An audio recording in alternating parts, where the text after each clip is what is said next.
Hello, everyone. Welcome back to What's Up Wednesday. My name is Rachel, and I'm on the client support team here at Early Learning Ventures. And today I'm joined by Rebecca Armentrout, who is the Executive Director with Nebula Early Childhood Collaborative, and is here today to share with us about the Hope Innovation Orbit. Welcome, Rebecca. Thank you so much for joining us. Thank you for having me. I appreciate it. I should also say thank you for joining us again. I know we have had you on a few What's Up Wednesday episodes, so it's really great to have you back. Oh, thank you. It's something where I really found in collaboration as we've grown that ELVA has been huge in being able to support initiatives for not just myself, but others we work with too. That's great. I love it. And thank you for all of our viewers who are joining us today, or if you're watching the recorded episode, thank you so much for being here. If you have not heard of Early Learning Ventures before, we are a mission-driven nonprofit with an innovation of offering early child care businesses support to run their business so that they can become more efficient and save time and money to focus on what they do best, delivering high-quality care to children and families. We are a 501c3 nonprofit, and we are based out of Colorado and dedicated to expanding access to high-quality childcare across the nation.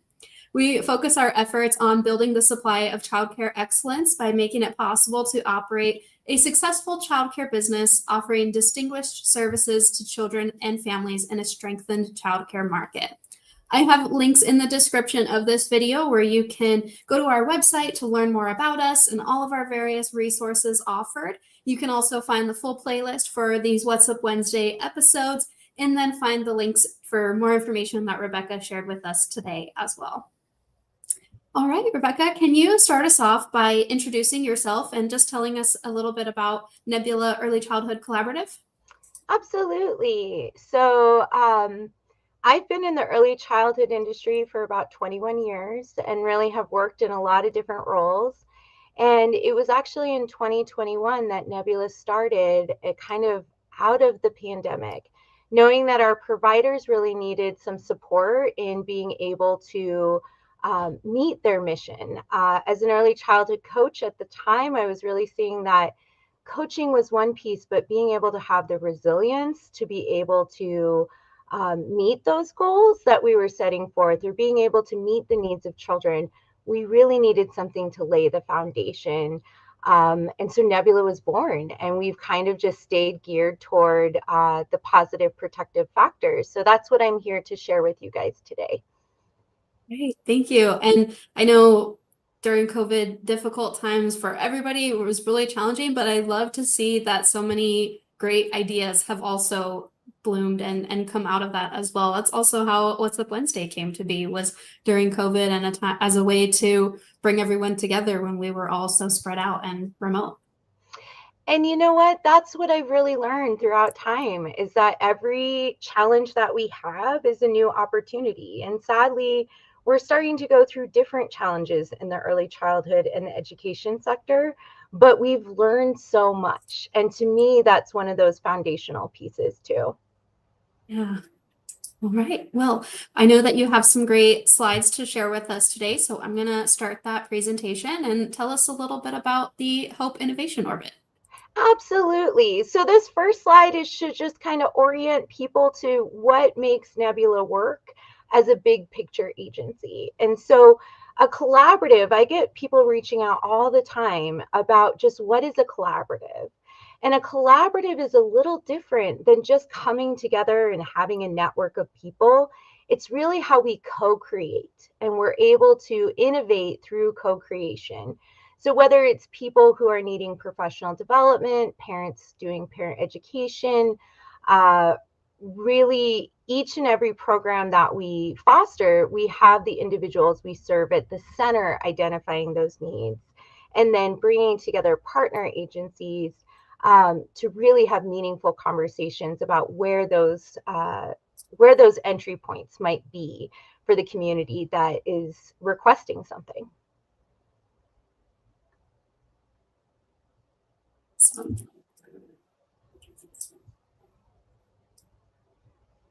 All right. And then for the Hope Innovation Orbit, can you share with us more on why it was created? Absolutely. So right now we have been we've been working toward and have achieved our Hope Championship. And what that means is it's about the protective factors, and I have some slides to talk about hope today. But the innovation orbit is really being able to build out the collaborative past where we've already been able to build partnerships. So we're really looking for people, whether it's a initial idea, a dream, or a vision, or if it's people who have projects that you're wanting to ground and root in protective factors to bring about resilience. I love that. And I love to see this expansion here because you've mentioned supporting individual providers and educators on professional development and then supporting families and now just expanding even beyond that. It's Yeah, amazing. yeah. All right. Can you share some of the foundational goals for this Hope innovation? Absolutely. So what we're looking at, I don't know if you have the other slides. I can kind of show a little bit of the Oh, yeah. foundation of hope, and then that can make some more sense. Because when we're talking about rooting in this work, it's really nice to kind of see what is hope. And so hope is a partnership out of Tufts, and they have developed a program based on the healthy outcomes from positive experiences. Many people are becoming more and more familiar with trauma informed care, learning about adverse experiences. But what hope is elevating the protective factors. And that's what we're finding is the difference between one person with an outcome of an ACE score that's a little bit higher. Maybe they've had more lived experiences causing trauma in their childhood, but protective factors can actually come about at any point in our life. And that's where we use this with adults, children, and really this is a community-wide driven project. So the roots of where we ground everything in is creating safe and equitable environments. And that's where the way that the orbit does, or the championship roots in that, is really saying, what does each community need? So what we might need in a rural community versus what we might need in our Denver metro area or in different metropolitan regions, it all looks different. And being able to access and have a sense of belonging is important. So we've set a foundation under universal design of learning for adult learning to make sure that we're approaching with inclusion in mind. But that's where then engagement is the next factor that builds on it. And this is not just engagement. Some people are like, I do family engagement. We're going to have a back to school night. That's amazing. But where is the voice held in engagement? So it's not just engagement and showing up, but what voice do you have in the process? So we also have an element of engagement with partners that do civic engagement or policy and advocacy. Because something that we've seen, and it's just getting more and more evident, is we need to continue to advance the importance of early childhood in a political stage as well. Now, don't worry if you're not a person to do politics. That's not like something that's required, but it's a thing that actually is a protective factor for adults. And then we build the foundation in relationships, because to be able to collaborate, you also need to have strong connecting relationships with one another. And finally, we have then emotional growth. And some of my colleagues kind of joke that if you're doing entrepreneurial work, if you're doing human service work, like there's always something that might be triggered within us, right? Where we're like, okay, I need to re-regulate and find my own grounding and my own sense of being. So that is an infused element. And so this isn't just embedded within the innovation orbit, but children's programs or different community agencies can actually reach out to us and learn about how to build a customized process to then become a Hope certified agency, meaning that you are really being a champion of what Hope means. So if you want to flip to the next one, I can kind of share a little bit deeper. I was just gonna pause here. A couple things Yeah, came up. I love that you mentioned that it's a community effort because it's really great to see how that really ties into your overall mission of a collaborative approach. But then also this image here of the tree and the tree roots, and I am very visual, and so I love to see how that all plays in together and the foundational approach. absolutely. And when I mentioned like universal design of learning and promoting inclusion, I have a background with special education, but one thing I love is when we say all people have special needs, right? We're all Mhm. unique in the way that we're created. And so being able to provide visuals or certain font sizes or things like that are all discussions that we have in setting down these different processes. Yeah, I love that. That's amazing. Thank you. All right. So the bigger vision is just, again, that clarity is just making sure for the innovation orbit that we're nurturing innovation. So what we've seen is during the pandemic, everything kind of blew up, right? Like we had to recreate a whole system. And Yeah. sadly, some of those systems are the exact same system and they're not working.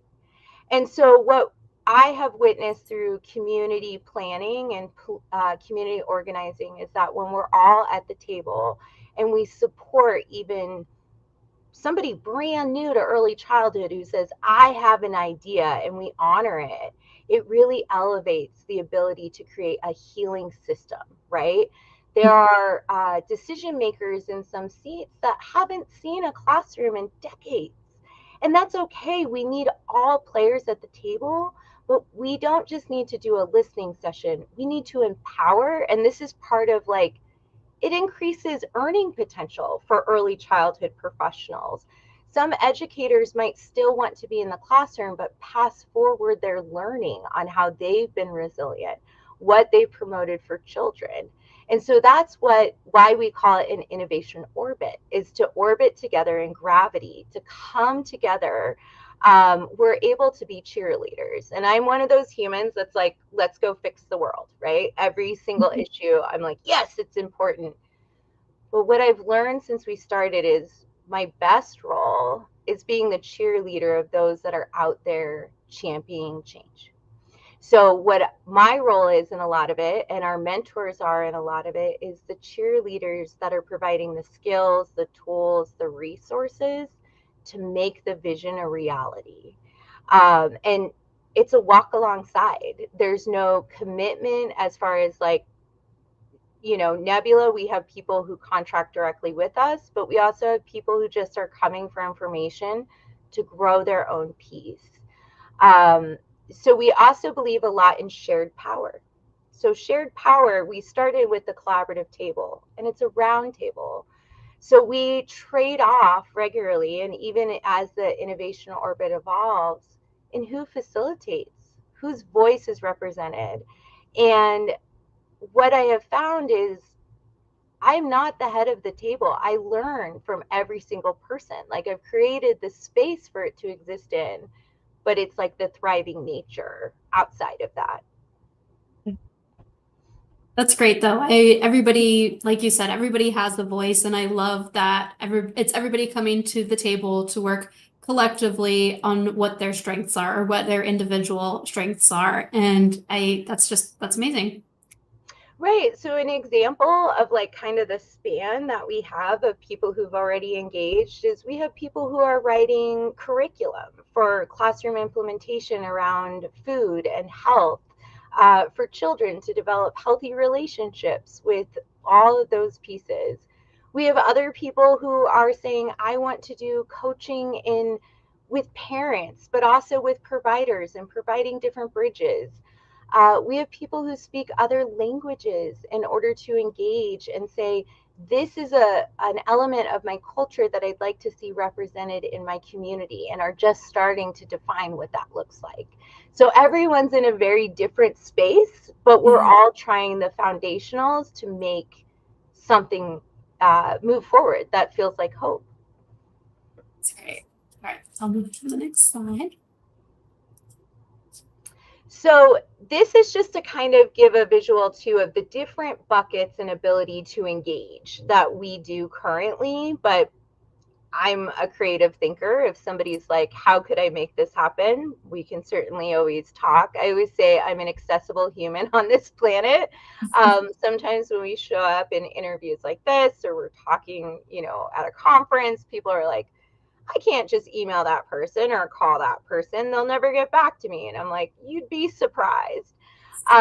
So for schools or for family home childcare providers, you could become a Hope certified program, and there's a whole process.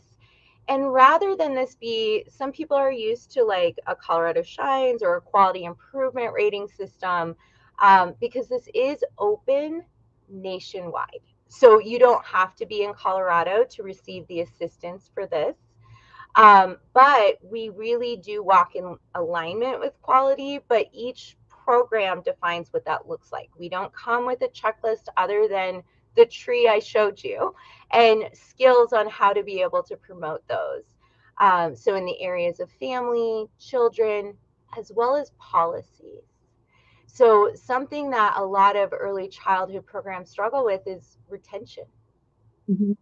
And it's because the way I was joking around with some people during a workshop I was doing about, the parent handbook that gets updated every time you're annoyed with something a parent might have done. How welcoming and friendly and, is that offering? And so being able to tease apart policies and say, what is flexible that I can really build in a shared culture? So that's also addressed in providing protective factors for your staff and for leadership. We also do one-off or series of professional development. We go to programs. It's wonderful. Our fall schedule is already getting a little full. We have a couple openings, but a lot of people are mapping out their year. Our website is completely transparent on costs of training, so people can go right there and see that. But we also have scholarships and sliding scale. We also do community-based training live through Zoom once a month, and have interpretation access through. We have Spanish, Arabic, and Dari, and then if we were to have others requested, we really want to that equitable access. So a lot of these topics, if you're on our newsletter, you'll see every month, the second Tuesday of the month, we have those. Um, so that's part of like the community piece. And so same like I mentioned for schools, there's an outline in a program. You could also be a nonprofit agency that serves your community, but not necessarily just early childhood, and become Hope certified as well. And we help walk through that process through consultation and different approaches and coaching. And then finally, what we've been discussing and elevating today is our Hope Innovation Project. Not only do people, so I meet a lot of people that go, I saw you start this thing and I want to start a thing and I have a really good idea, but I don't know. And you're not necessarily a business person, and that's okay. But if you're going to start something from the ground up, whether it's a nonprofit, an independent contractor, things like that, you will need some business practices. So we have self-guided course shells, as well as coaching, consultation, and once a month meetings as a collective together to be able to collaborate, that are both in the reflective rooting in hope, but also business practices. And what does a hope-centered business look like, both in financial wellness and your marketing and your messaging, all of those things. And as we grow, we're going to be able to offer different things because each person that joins will be able to pay forward what they do. And so after this is a 10-month cohort, we do have outlined and we'll be starting in the fall. I have some information about how to get more information, but the basic thing to know is reach out. Let's have a chat and a conversation. It's so great that you highlighted that. I think sometimes, we assume things go without saying, like I'm easily accessible. You can reach out to me and I want to respond. I want to connect. But sometimes it's really great to just highlight that, emphasize it, say it out loud that you can reach out and we can connect. And I do have, for all of our viewers, I have Rebecca's contact information in the description of the video. So yeah, take advantage of that. And it's just so, it's great because this makes me really excited because I know there's so many great ideas out there, but it can be challenging to know where to start and what the next step is. And so I think that this is really exciting. Well, and I was talking to some of the other partners that do this type of training and this type of work, and we always talk about that this type of work is a gift because you can't help but talk about this and excite other people and then get filled back up yourself. So it's almost something that has really changed my perspective on the way that I work, the way that I lead, also personal relationships and how I talk about hope and what we can Yeah. do. And then nationwide as well, because, I mentioned we are based out of Colorado. I know you're in Colorado as well, but we support childcare providers in many different states and educators and, stakeholders. So it's great that if you're watching this in another state, you can still have that opportunity to connect. And this is our first year doing this orbit and really working on it. We have been lucky to receive funding from the Colorado Gives Foundation to provide scholarships for Jefferson County in Colorado. But we also have, beyond that, really looking at how are we going to expand in future years. And I would love to see these popping up all over the place. Yeah. And like you said, I mean, this is just the early stages. So anyone that joins and works with you, it's paving the way for others as well. I think that's awesome. Exactly. Yeah. All right. So tell us about the cafe chats. So cafe chats are usually just a casual way to connect. We actually will have these throughout the orbit as well for those that are participating. But this is a nice time. We have tomorrow night coming up one that you can just log on. We'll do a little bit of an overview, share some information, but more to be able to talk about what would you hope to gain and how can we support and just kind of getting to know each other a little bit. So we just open these opportunities. There is information on our website as well on just being able to sign up for one, but you can also drop in. We would really love to see people and see who's interested in learning more. Great, and perfect timing as well. I did just pop a link into the comments section here. So for anyone watching live, you should be able to click through on that link in the chat, but also, like I mentioned, it's in the description of the video as well. All right, Rebecca, I know you've shared a lot with us today, but do you have any final thoughts to leave us with? You know what? Even just talking to you today, again, that refill just comes up, right? And those types of things. Another training I do, and it's not, I think we did an interview on this, or I'll have to come back at some point in time, but hope itself and the science of hope, which is a little different than just protective factors, talks about setting goals and achieving goals and believing in all of that. And so I've really seen this as a reality. And I have a lot of gratitude to anyone who's been sitting at the collaborative table because this really was generated in partnership with other people.